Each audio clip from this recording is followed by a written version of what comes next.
1626 Médias. Apprendre Transmettre. et construire.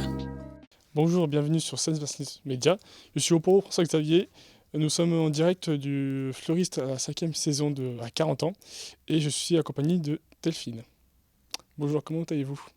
Bonjour. Donc je vais vous poser quelques questions. Pour la première question, donc, pouvez-vous vous présenter s'il vous plaît ?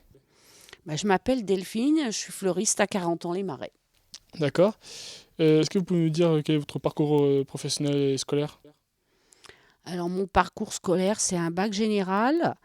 Après, j'ai travaillé dans le domaine de la chaussure, du vêtement et j'ai bifurqué dans la fleur à l'âge de 40 ans.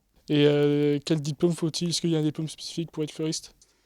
Alors, il y a un diplôme minimum, c'est le CAP. Le CAP, ça donne les bases.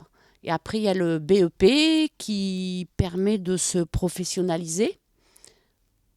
Et depuis combien de temps vous êtes dans le métier ? Plus de 25 ans. D'accord, et pouvez-nous raconter un petit peu vos journées typiques quand vous êtes en boutique ? Il y a beaucoup de tâches à effectuer. L'entretien des fleurs, des plantes, des compositions pour beaucoup d'occasions. Et quel genre de commandes faites-vous ?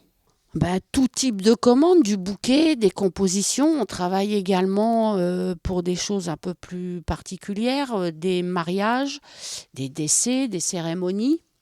Et pour avoir toutes ces fleurs, vous faites sur un site spécifique ou vous avez... Alors moi je me déplace, j'ai plusieurs fournisseurs de fleurs coupées et de plantes et je vais directement dans les serres ou alors dans ce que nous on appelle les frigos. D'accord.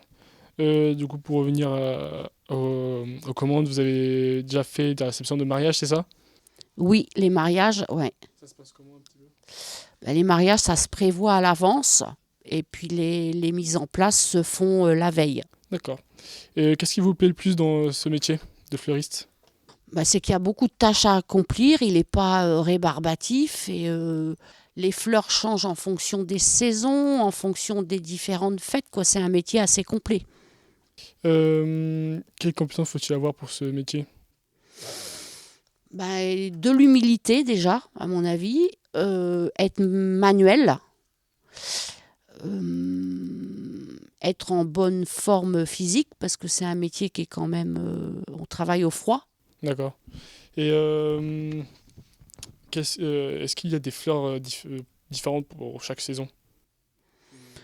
Oui, on peut avoir tout le temps, mais en ce moment, on essaye quand même de privilégier les fleurs de saison, d'un point de vue éco-responsable, quoi.